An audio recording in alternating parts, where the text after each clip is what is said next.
Hey everyone, welcome to the 75th episode of On That Note with Parker Whirling. I can't believe I'm even saying those words right now. It feels surreal to be here, 75 episodes in. It hasn't even been a full year since I started this podcast, and I have to thank you all for being with me and supporting me throughout this journey. I've really gained so much insight talking to all the artists, and I'm so happy that you guys have gotten as much out of it as I have, because it really has been such a wonderful experience. Today's episode is a really fun one. I'm excited to interview this indie folk country singer-songwriter and multi-instrumentalist based out of Los Angeles, California. His new album, The Kid, is out now on Earth Libraries Records. He recorded that album with Kevin Basko from Rubber Band Gun, which, if you know this podcast, I talk highly of him, and I've talked with many other artists who've worked with him. And this is actually the first interview I've done since coming back and working with Kevin on an EP of my own. So it's going to be cool to really compare and contrast notes with my artist on this podcast. But before we get the episode started, please make sure to like and subscribe to this podcast on Apple Podcasts, Spotify, and YouTube. And don't forget to follow us at onthatnote_podcast on Instagram, and you can follow me as well at Parker Whirling. On that note, please welcome Eric Schroeder. All right, I'm sitting here with Eric Schroeder, an indie folk country singer-songwriter, multi-instrumentalist based in San Diego, California. I heard your new album, The Kid, off of Earth Libraries Records, and I know you recorded it with Kevin Basko, aka Rubber Band Gun, at his historic New Jersey studios. That's actually how I heard about you. He gave you the rec, and a recommendation from Kevin means a lot to me, so I was like, all right, let's check it out, and it's a great album, really nice, just country rock tunes. Everything is so catchy. But I would love to start off this interview by asking about what you just told me before we started this, which is that you're moving to Maryland from San Diego. So why are you doing that, and what's your setup going to be? Why I'm doing it, the scene in San Diego is just really aggressive and competitive, and it seems like everyone's always kind of trying to one up each other, or I don't know. That's a big thing for me, and I'm not a very image-based person, and I'm not trying to be anybody. I'm just trying to be myself, and it seems like everyone's trying to be someone else out here. So I'm just trying to go rough it basically, and sleep in a barn. And you said you're building this barn? No, we're staying in a barn, and then we're fixing a house that's on the property. Oh, okay. Yeah, so it'll be kind of wake up and work type of thing, and then see what else I can get into. Hopefully play some bars or something out in Maryland. That'd be pretty cool. Have you been to Maryland before? I've never been to Maryland. My brother's friend just set this whole thing up, and I just need an adventure, or looking for an experience to have, Yeah, totally. So have you ever, worked on refurbishing a house? Are you trying to make it into like a studio setting? No, we're just fixing the house for this kid's family. But his whole family plays old time music, and they're really talented fiddle players and mandolin players. So, hopefully that will bring out some good songs. So that's another thing too, is I've been feeling so stuck with songwriting in San Diego and just completely uninspired, because the thing about San Diego is it's a pretty big county, except like everyone knows each other. And and all the places have kind of been found, um, and I'm just generally uninspired here, so I'm just trying to, you know, get back creatively. Well, getting yourself in a new location, I think, is a great way to inspire new ways of being creative and things like that. Did you feel like that at all when you were working with Kevin in Philadelphia in his studio? Um, well, you know, that was kind of a different kind of creativity because my recording production mind is definitely in a different place than my songwriting mind. Um, at Kevin's, it was kind of like, you know, even if that was right down the street, I don't think I could be not creative there. Um, you know, just because Kevin carries that vibe and he's so like, all right, I'm hearing this, and just like so immediately in tune, that it's really inspiring, and I felt really creative, but just not, you know, I didn't write any songs out there. I didn't really have the time, but that's kind of the main thing for me is songwriting. So you wrote these songs and then you brought it to the studio for you guys to work on together, right? Yeah. Cool. So did you have any ideas of where you wanted the song to go or these songs to go? Or was it very collaborative between the two of you once you started getting going? Well, I certainly had a general vision in terms of, you know, arrangement and general vibe of the song, but I had never really produced to that extent. The most I've produced for is guitar, bass, drums, and vocals, and sticking to that and not doing overdubs, you know. Um, so so Kevin really, I had the general idea, and then, you know, Kevin really brought it to life and kind of threw in additional things like a lot of the backing vocals were his idea, except for on Cry Sometimes. That backing vocal is my idea. It was like the simplest little line, and then all the stuff Kevin arranged is like these beautiful 2 or 3 part harmonies. But yeah, those were Kevin's big ideas, and then, you know, he wrote all the drum parts and all the bass parts, but and we kind of worked through guitar parts together. But ultimately, the guitar and the vocal stuff was me, because that's how it's written. Got to give a shout out to Emily from Star Moles for doing Oh great yeah, backup vocals on that. oh yeah, beautiful, beautiful. And she also played all the keyboards too, except for on Little Red Wagon. Kevin played the his what has he got, like a Fender Rhodes or something? The Wurlitzer. Yeah, it's a Wurlitzer, right? This little student model Wurlitzer. Yeah, it sounds Um, amazing. yeah, it really does. But yeah, Emily did all the great piano parts too. That's awesome. It's cool to talk with you about it because I just got back from there. You're the first person Right. I've interviewed since I've gotten back. So it's kind of cool to compare experiences here. Yeah, And certainly. it did feel very creative when I was up there, and like even though I did have the songs and you had the songs when we went, they really take shape in a different way when you're there. Was this the first time you worked with a producer who was kind of really having a hand in molding the way your songs turned out? Yeah, most definitely. Um, and you know, I'm a pretty like when it comes to my music, I like to be as collaborative as possible. Um, and so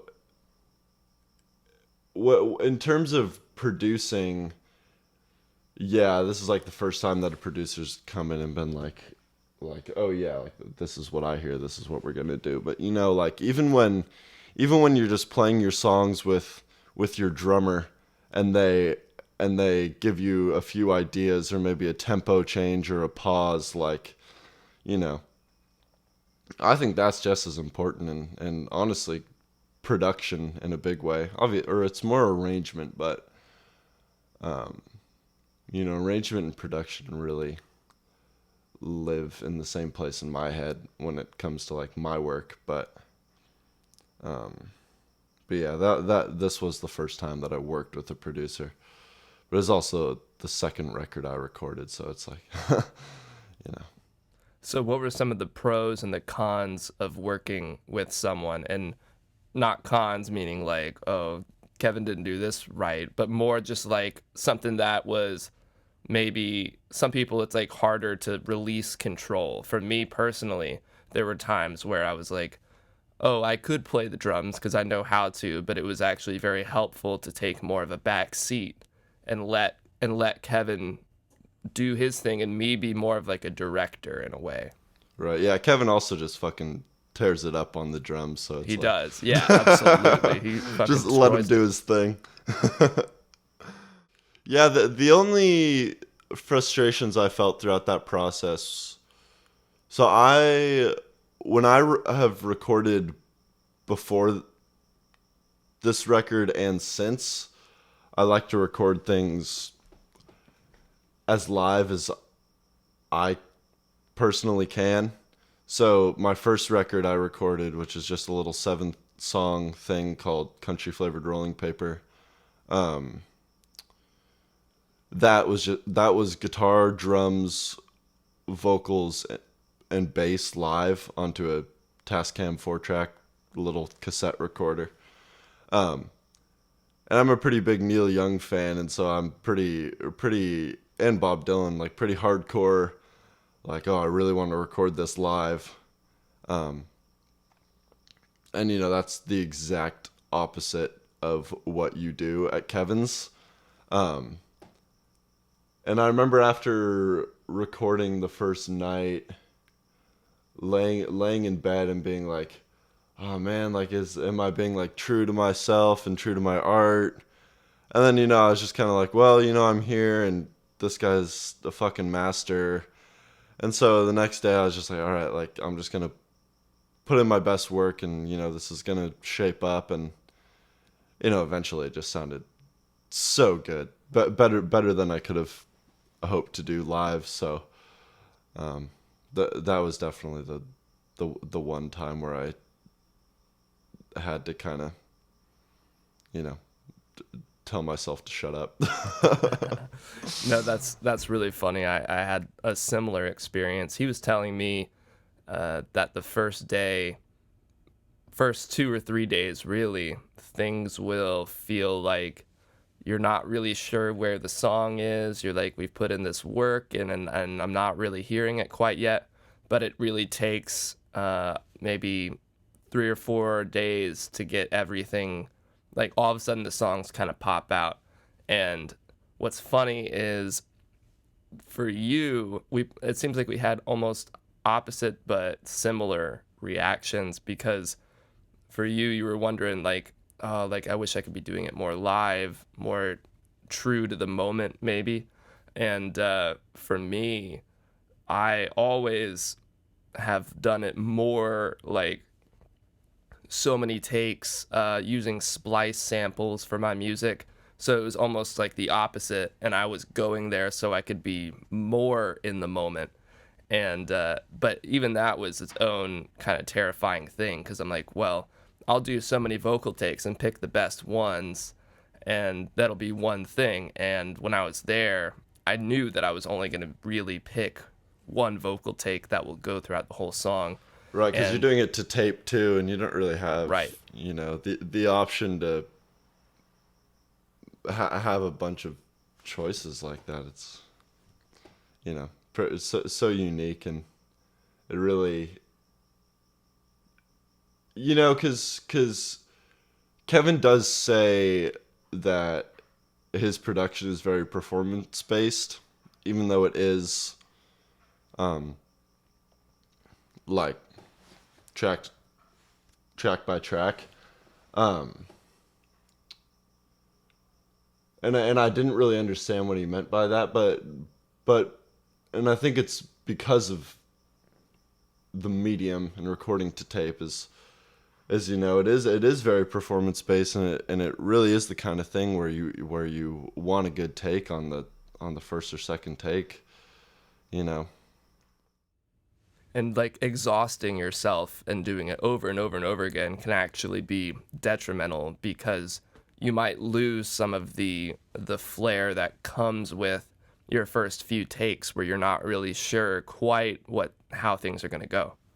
Yeah, you know, that's my philosophy with recording live too. It's like, if I can't get it in 2 or 3 takes, then I gotta forget about it for a few days, or Mm. you know. So it's all about the moment. Is there a particular song on the new album, The Kid, that you feel the most proud of? Most proud of, yeah. Well, I guess it's just really like my favorite song is definitely From Mexico.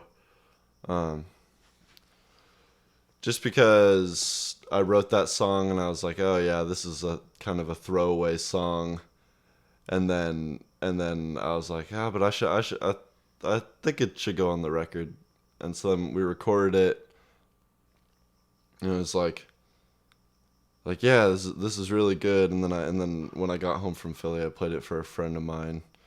Shout out to Natalia Miller, played it for her, and she was like, she just has the most genuine reactions to things and the most like wholesome reactions. She was like, wow, that is the best song. And I was like, after hearing the whole record, and her wanting to hear that one again, I was like, yeah, I think this is also my favorite song.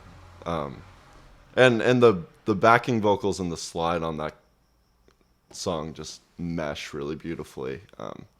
And texturally, I think that's a really beautiful song, on the record at least.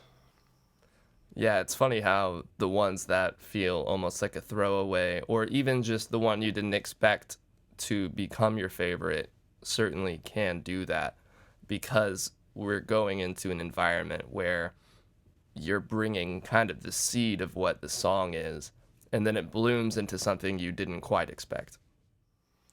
Yeah, and I think sometimes, and Oh, my and bad. certainly, no, you're all good. Um, and certainly in my case is like, that can be really scary. Like we were just talking about, like not really knowing where the songs are, and for a few days, like, um, yeah, I don't even know what I was talking about. I think Sorry, I distracted you with your own song there. I was pulling up Spotify because it was like I was trying to remember the name of the one that was my favorite, and it's "What I Need," the first what song. I need. Yeah, I yeah. I love wrote that that. one. Thank you. I wrote that one when I was like 16 or Wow. so. Yeah. Um, cause when I went, so I wrote all the song. I wrote, okay. I wrote half the songs for the kid in like April of last year, and then the rest were kind of like some in between kind of songs from like post my first record and like pre-COVID. So there's a few songs in there in that like 2 or 3 months, and then I had What I Need from a while back. It's funny how you can have songs from 2 years ago and a song from 2 weeks ago and have them on the same project, and it makes Yeah, sense. Like when I yeah, went up, I had a song that I wrote 2 weeks before I went up there. I had a song that I literally wrote 2 years ago, and then two others that I wrote within like the last few months. So it's just yeah, weird that something from 2 years ago can fit. And we actually recontextualized that song because the first version was so different. And then hearing Johnny, I don't know if you met Johnny. yeah. Uh, Johnny came and did some percussion. Shout out to Johnny. He's a Yeah, really Johnny cool guy. Costas. Johnny Costas, yeah, great guy, great ear. He heard this song, this demo, and was like, "Oh, what if you kind of made it a little more like Van Morrison?" And Kevin and I looked at each other. We're like, we should definitely do that because it would sound so much better than what the demo version sounded like. Right. So did you demo everything before you went? Yeah, he told me to come up and basically bring as many demos as I had, and then we would pick and choose which ones felt the best. And he said if you're like, once you start writing them, like just do guitar and vocals or piano and vocals, and don't try to add too much more than that because you might have too many preconceived ideas of what this song will become. It should just sound like a good song by Right. itself. Oh yeah, certainly. I mean, if it doesn't sound good, acoustic guitar and vocals, piano and vocals, and I don't know if you've got much of a song, in my Yeah. opinion. Yeah, and I've had the opposite where I've put out songs that are way more like psychedelic, electronic based, and it's more like, shoegaze where you can kind of get away with throwing a lot of reverb and crazy sounds in there to make it sound interesting. So this was a very interesting experiment for me to shed all of that and try to just narrow it down and make it the best songs possible when they are stripped down. Yeah, it's funny. I didn't have any demos when I went to Kevin's, so it was like, we would wake up in the morning, and he'd be like, "All right, what songs do you want to do today?" And then I'd play it to him on my guitar, and then he'd be like, "Oh yeah, that one, that one, that one." That's cool as hell, though. Yeah, no, it was really enjoyable. Um, I'm glad I didn't do demos because I never demo anything. So Gotcha. Well, hey, maybe one day you will. When I say demo, for me, it was literally just like putting my iPhone in front of my guitar and my vocals just to record it because it was just easier for me to do that instead of play it right for him right then. I guess I could have, but that was easier for me in the moment just to at least keep track of. yeah, yeah. I mean, I'll record every time I write a song, which is often, I immediately record it in full. Just in voice memos. Just so I guess that's demoing, but it's also it's more from memory. Yeah, yeah, exactly. I do want to ask about the County Line music video because I think one great music video. Love the Thank you. colors. Was it shot on VHS? It was shot on a high 8, Okay, which is kind of like VHS. gotcha. It's like a mini VHS. Okay, cool. It had a really Yeah. cool texture to everything. How did you come Yeah. up with the idea for this music video? I didn't. I've got some friends, Elena Olin and Luke Blake. Luke Blake, who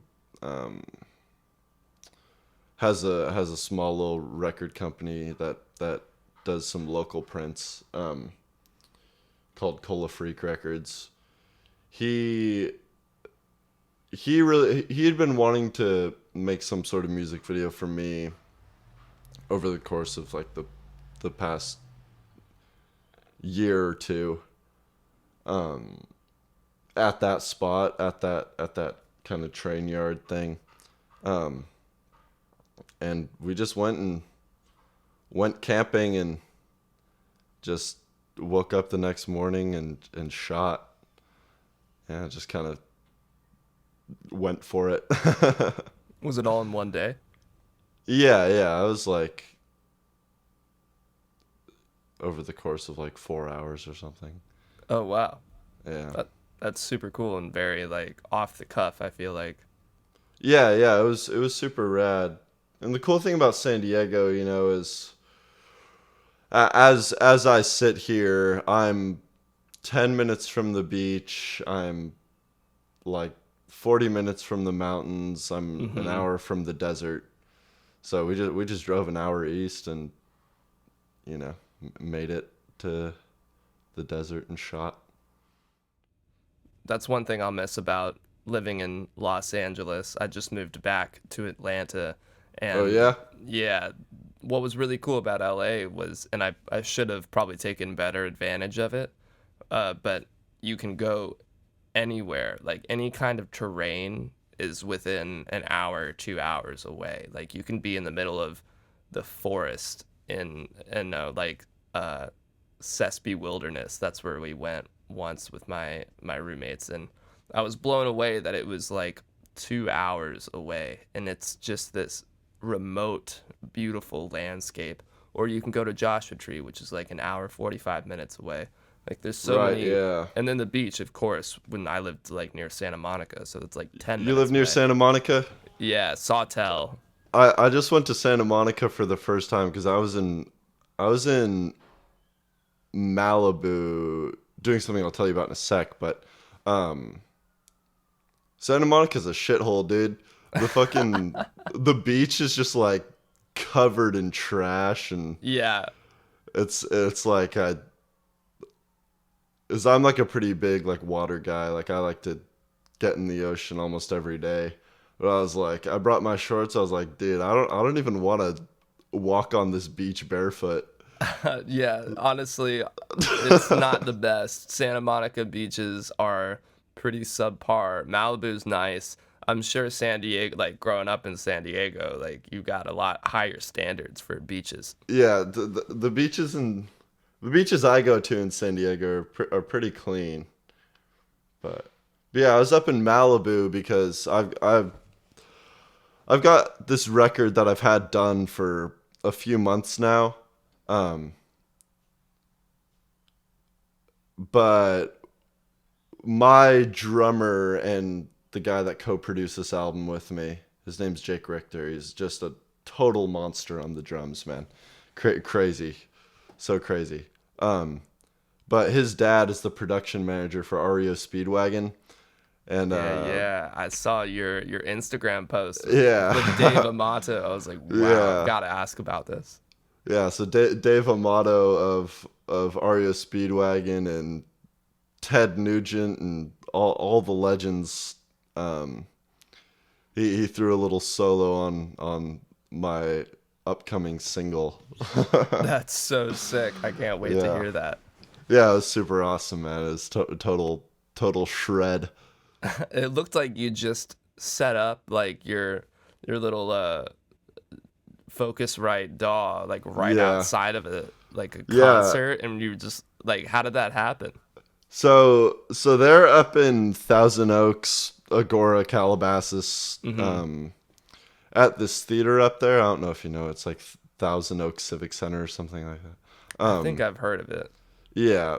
So they rented out that space to rehearse for tours since they've been out because of COVID. Um. So yeah, we just pulled up there and hung out with them for a while, and Dave showed me his guitars, and we talked guitars for a while, and then he threw a little solo on the track, and then we watched them rehearse, and then we were gone just like that. Wow, that's so sick. Wow. Yeah, it was pretty epic. It was How pretty were awesome. they? How were they live? Getting like your own little performance. Oh yeah, yeah, it was great because it was the whole band and just me, my buddy, and his dad in the audience. And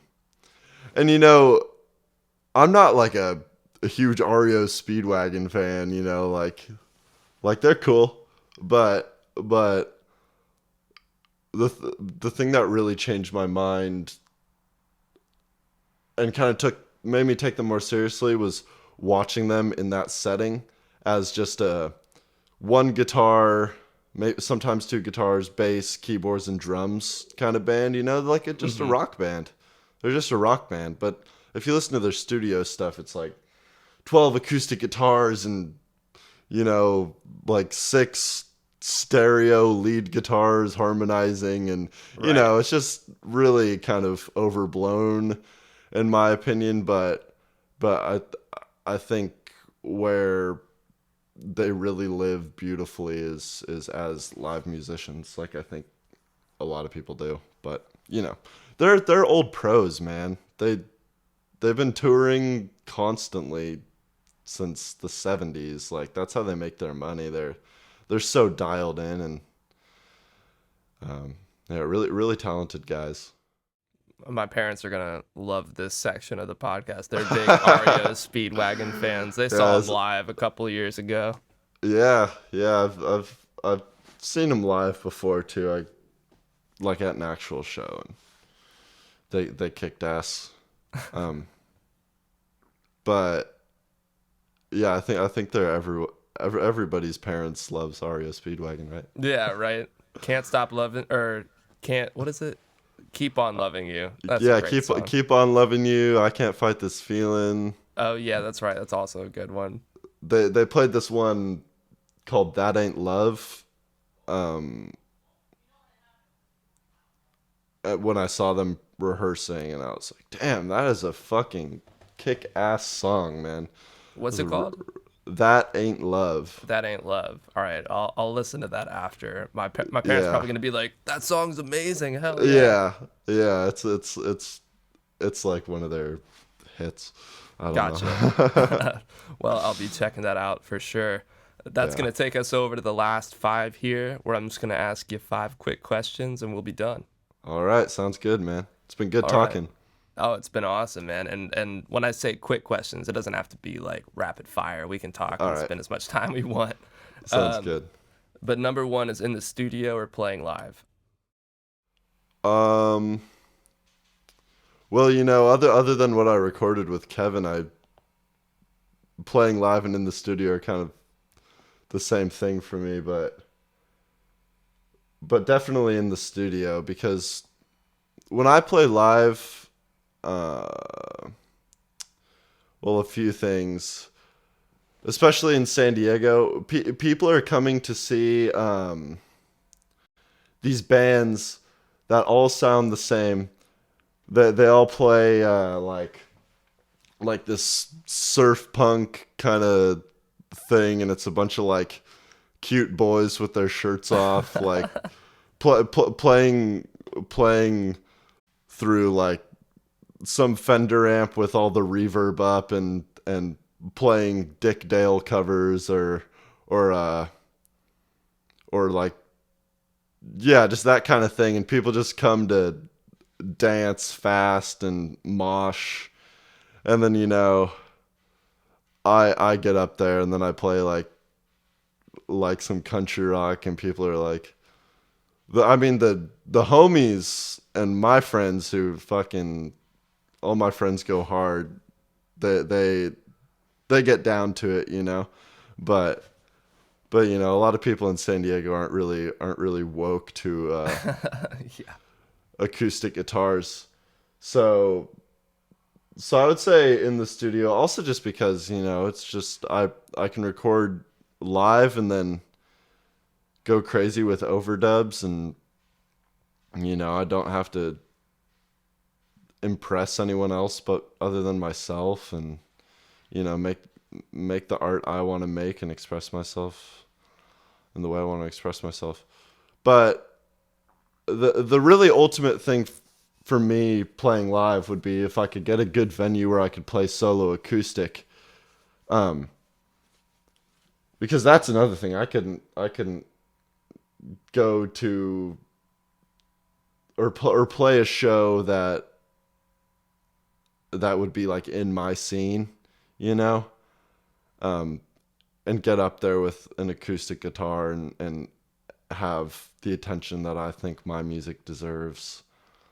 So hopefully I'll find some of that in Maryland, but San Diego is just, it's such like a party town, so Different audience for sure. yeah, man. People just come get super fucked up, which is cool, do what you want to do, but it's like I'm making art, and it's like, it's kind of, I'm not only making shit to get down to, I'm expressing myself, and I think like my lyrics are really important, just as important as the music, and when people go to shows, they don't focus on that kind of thing, and I just always find myself being disappointed after live shows, except for maybe a few occasions. Well, it makes sense. You want to play to the right audience, the right Yeah. people who are going to receive it the way you want people to hear it. Yeah, I just want to play to fans, and it's kind of hard to get that if no one's really paying attention Right. live, because the record's got a lot of it's gathered a lot of fans and a lot of attention, which is good, of course, but I don't think the live thing is like gonna be my main uh, attraction, quite honestly. Maybe not yet, but as Not as yet. things build up, you get Yeah, to do both. if I could get like a coffee house tour Right. or like a bar tour, that'd be awesome. Yeah, I can see that. I can see you rocking the bars for sure in Maryland. Yeah. Yeah, for sure. All right, question number 2 is what do you think is a perfect album front to back? Oh man. Well, I have so many favorite albums, but a perfect album front to back is Zuma by Neil Young. I don't know Okay. if you've listened to that record, but I haven't. I have listened to oh some Neil man, Young, but not as much as I should. Zuma's the best, man. I'm gonna get a Zuma chest tattoo.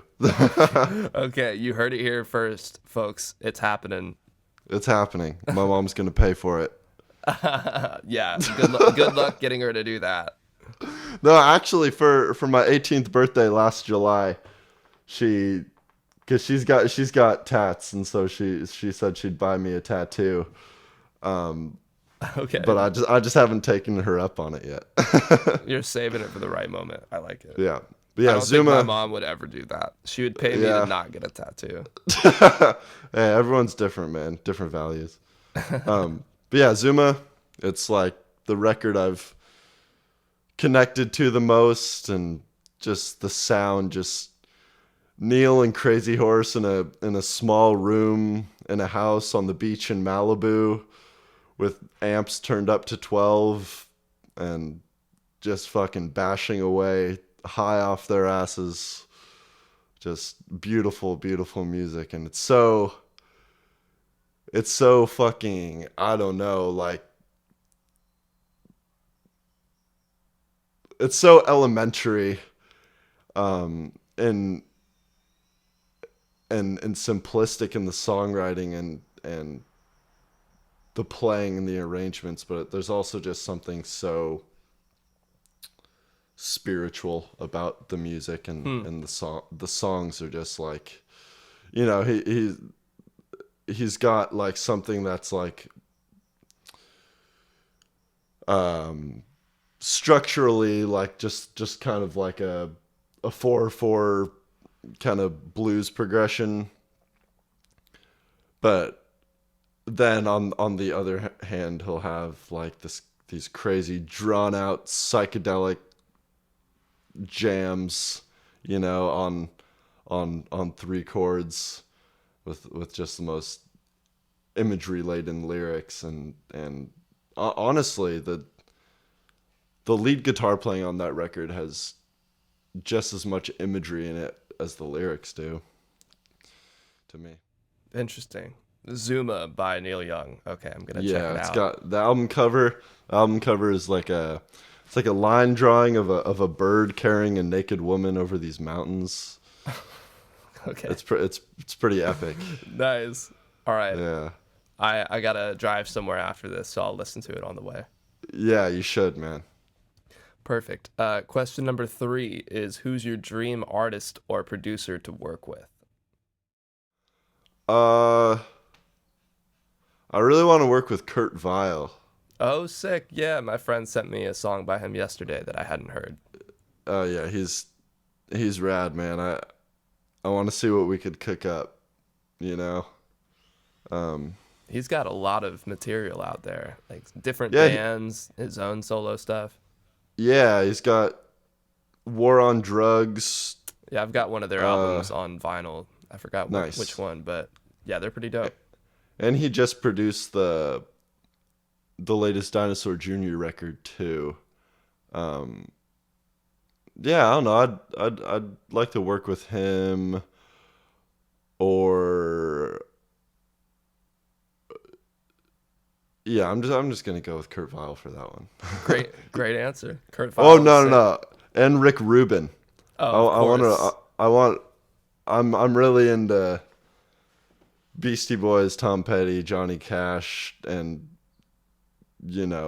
Rick Rubin is the man behind a lot of that stuff, and his production style for all the late 90s or just 90s stuff he recorded, like Wildflowers for Tom Petty and Johnny Cash's last records. It's just like, that's a sound that I just want so badly. Hmm. And I think only he has it, but Well, it's amazing how versatile he is. yeah, completely, man. He started making hip hop beats and then brought Johnny Cash back into the limelight, and got Tom Petty a hit with Mary Jane's Last Dance, because that song, Last Dance for Mary Hmm. Jane, that song, I didn't know that until recently, but that song was released in like 1994. Wow, uh, so it's a little bit yeah I later. always thought that was like a 70s song or something, but that's Rick Rubin and Tom Petty in the 90s, and it's like, I don't know, man, just some really beautiful production on those records to me. Really good live sound and good room sound.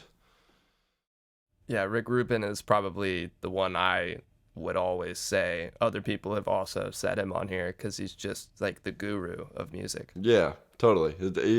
You could work with him in any genre, as long as the songs are good. I think you'd get a good record with him. Totally. Yeah. Question number 4 is what's on your musical rotation right now? My musical rotation. Oh man, I've been kind of in a rut. I've been listening to the Beach Boys' "Love You" a lot. I don't know if you've listened to that record. No, I haven't heard that It's one. Brian Wilson's late '70s synth pop masterpiece. Okay. And a cool thing about it too is he wrote all the lyrics for it, as well as the music, and produced it. And Brian Wilson is notorious for working with outside lyricists, but it's all Brian Wilson lyrics, and um Brian's lyrics are really really childlike in a way. Like, there's a song on that record called Solar System. It's like, Saturn has rings all around it. I searched the sky and I found it. A pretty great lyric. Um, I've been listening to that, and then, gosh, man, yeah, just kind of a lot of '70s Beach Boys. I've been a big Beach Boys fan for a long time, but um,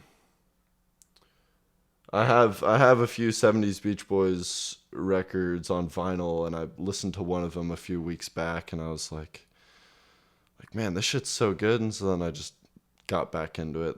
There's artists that I'll always find myself listening to again, even if I've heard their records a million times. And I've been listening to a lot of Beastie Boys too. Been super super into them. It's funny how They you can listen to one thing and, these bands or these groups, like, they stay with you over the course of years and years. Even if you don't listen to them for like 6 months, then you hear one song by them and you're like, yeah, I forgot how much I love them. And you get back yeah into a phase. yeah totally. It's such a phase right now. But yeah. Well, there could be worse phases to be in than the Beach Boys for sure. Oh yeah, the Beach Boys are great, man. They were the first band I fell in love with in middle school. They kind of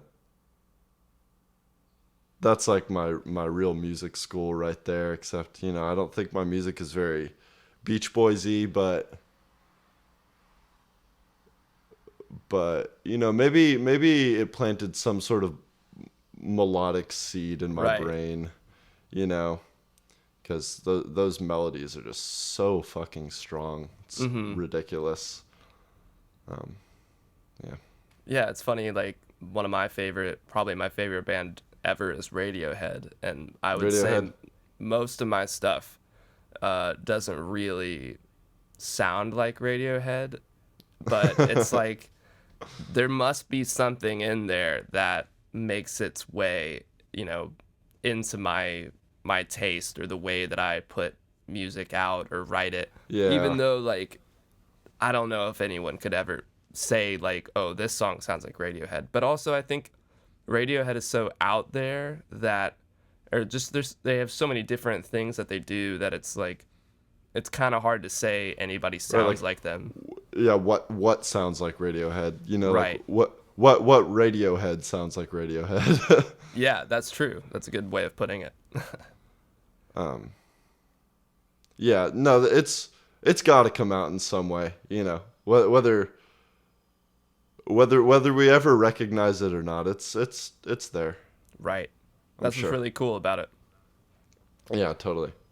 So my last question here is, I actually have option A and option B because I try to have the last question be sort of tailored to who I'm interviewing. And I read somewhere that, you were kind of inspired by Wilco. And I don't know if that's quite true or not.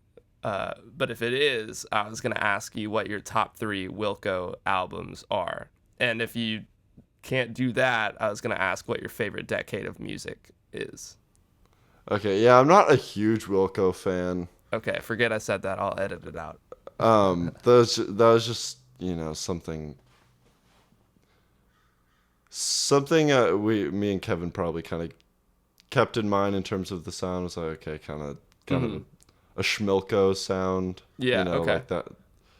Like that record. That's an interesting one to reference out of all of them. Schmilko, that's the only one I've listened to in full, and I really liked it. And then they just wrote that in my bio that I like Wilco or something. Right. See, I read that and I was like, oh, he must be a Wilco fan. My favorite decade of music is, probably the music made in the 70s, but I always find myself getting into all kinds of music from every decade. But certainly most of my favorite artists lie in the 60s and 70s. Like I'm a huge Bob Dylan fan. I'm a huge Rolling Stones fan. That's all 60s and 70s. But then those guys had some fucking legendary 80s music. Like, have you ever heard the song Joker Man by Bob Dylan? No. It's one of his songs from the 80s. It's pretty good. I don't know if you listen to Bob Dylan at all, but when I was at Kevin's, we watched a Bob Dylan documentary that's on Netflix about his Rolling Thunder tour. And I'm such a Bob Dylan like novice. Like I don't really know that much. Right. I interviewed a guy, Al Heaney. His stage name is Essential Forever.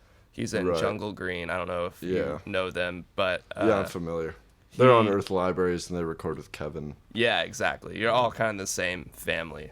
But he told me to check out one of the Bob Dylan albums. I always forget the name of it, but it actually was the one that really struck me as like my favorite, just because the songs weren't like 6 minutes long the way I feel like a lot of them can be. New Morning, that's what it's called. New Morning, yeah, New Morning's really good. That's got a like Day of the Locusts, Man and Me. Day of the Locusts, and The Man in Me is in there. And what's the other one? Something about Winterlude. Winterlude, yeah, that's a great track. I also like If Not For You, which I didn't know was his song because George Harrison plays it. Right. Well, I believe they co-wrote that song together, but I could be mistaken. Yeah, no, I think you are right because I looked it up, and that does sound right that they wrote it together. And then I guess did their own versions, which is kind of cool. Yeah, it is cool. And then there's a video of them playing it together at Concert for Bangladesh. I'm not sure if you're familiar with that, but I'm not sure, no, but that sounds really cool. Yeah, so that was in I believe 70 or 71, George Harrison put together what's basically known as the first like non-profit benefit concert for, you know, whatever was happening in Bangladesh. Sorry if that makes me sound, you know, like No, I don't know. I don't know what was going on in Bangladesh in 1970, but I don't either. I think that's George Harrison needed to have a concert for them apparently. And he brought Bob Dylan kind of out of hiding, and had him play his first live show in years, like something like 4 years. And they played "If Not for You" together. That's on awesome. stage, and Bob Dylan's very kind of nervous, but it's a great take. Are you into George Harrison? Yeah, I really got into him when I got back into the Beatles. When I was like 19 or 20, I like really. How old are you? I'm 24. You're 24? Yeah. Okay. I was I see pretty on shocked your- when Kevin told me you're like 19. Yeah, I'm 18. I'll be 18. Fuck. I'll be 19th. I'll be 19 on the 8th of next month. So. Okay, cool. Well, happy birthday. Basically 19. Thanks, man. Yeah, I saw in your bio you're an actor in The Walking Dead. I was when I was 16. Yeah. Oh, or really? Like 15. Yeah. So it was a long time ago. Did you have a recurring role? It was just like one episode. I was actually supposed to come back for a second episode, so it was recurring. And then they made some rewrites in the script, and I did not get to come back for another one. But I was blessed even just to be there for one episode. Yeah, certainly. That looks probably pretty great on a resume. What helps. episode was it? Oh, did you watch The Walking Dead? Yeah, I watched it up until a certain point, and that just got so god awful. Okay, yeah. That's I was in season 3, episode 11, I think is what it was. I'm gonna write this down. I'm trying to find this. Yeah. I'll be curious if you recognize me because I was 15, so I was a lot younger. Season 3, episode 11. Yeah. This is so funny right now. But yeah, it's just like a couple of scenes. I'll let you watch it and see if you can spot me. Do you get eaten? No, I was supposed on the episode that I was supposed to come back for. I was supposed to die, and which I was stoked about. Of course, Yeah. I want a fun death scene. Yeah, especially on The Walking Dead. I know, man. Tell me about it. So now, you're really bringing me back right now. It's so funny. But So do you still act? yeah, I just moved back from California because I moved out there for acting. I moved to LA for acting after I graduated high school and was there for 5 years. And things were going well. You know, there's a lot of stuff out there. And then when the pandemic happened, everything obviously shut down. And now that things are picking back up, I feel like for me personally, I wasn't getting as many opportunities as I was before the pandemic, because usually you would go in person for auditions in LA, and in Atlanta you would tape them. So if I was in LA, I could basically be in both markets, because Atlanta, I would just tape it and then fly back to Atlanta if I needed to, and then I could go in person in LA. But since then, I feel like they're not really doing nearly as many in-person auditions. So it's like, well, I can kind of just be anywhere. I might as well be in Atlanta where I can pay cheaper rent. I can live with my parents for a little bit and like figure things out. And there's still so much here. Like in Atlanta, there's so many acting opportunities. There's a lot of things being filmed here that it just kind of made sense. And actually, my roommate Pierce, shout out to Pierce, he's gonna be he's gonna be coming here as well. I hope I didn't spoil the surprise for anyone who's listening. I don't know if you wanted me to say that yet, but that's okay. I'm putting it out there. So Are you gonna do a On That Note with Pierce? maybe so. It would be the first non-musical one that I've done, but I've wanted to do some before. Hey, wait, real quick. I'll be right back. Okay, literally right back. Okay, yeah. Sorry, my homie is sleeping in our guest bed, and I wanted him to come make an appearance, but he said he's in his undies. Oh, that's okay. Cassidy Dunn. We were out late partying last night. Gotta love that. Well, I appreciate you waking up and kind of early in the morning to come do this interview with me after a whole night of partying. Oh yeah, man. Just dedication. You got to be dedicated to the craft, man, and you certainly are.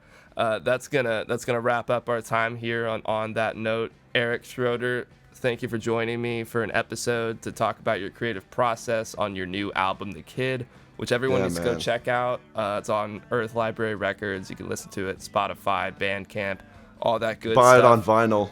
Buy it on vinyl. Support the homie. Yeah, thank you, man, for coming on. Seriously, it's been a pleasure. Yeah, it's been so good talking to you, bro. And if you're ever down in Atlanta, once you're on the East Coast, please let me know. Yeah, dude, let's fucking kick it. I don't know, drink a beer or something. Make some music. All right, man. Good talking. All right, peace Take out. care. I'll see you. Bye. All right.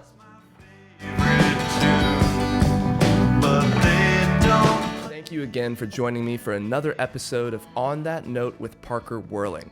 If you haven't yet, please make sure to like and subscribe on YouTube and Apple Podcasts, and you can even leave a comment down below to let me know who you're listening to. On that note, I'll see you guys next time.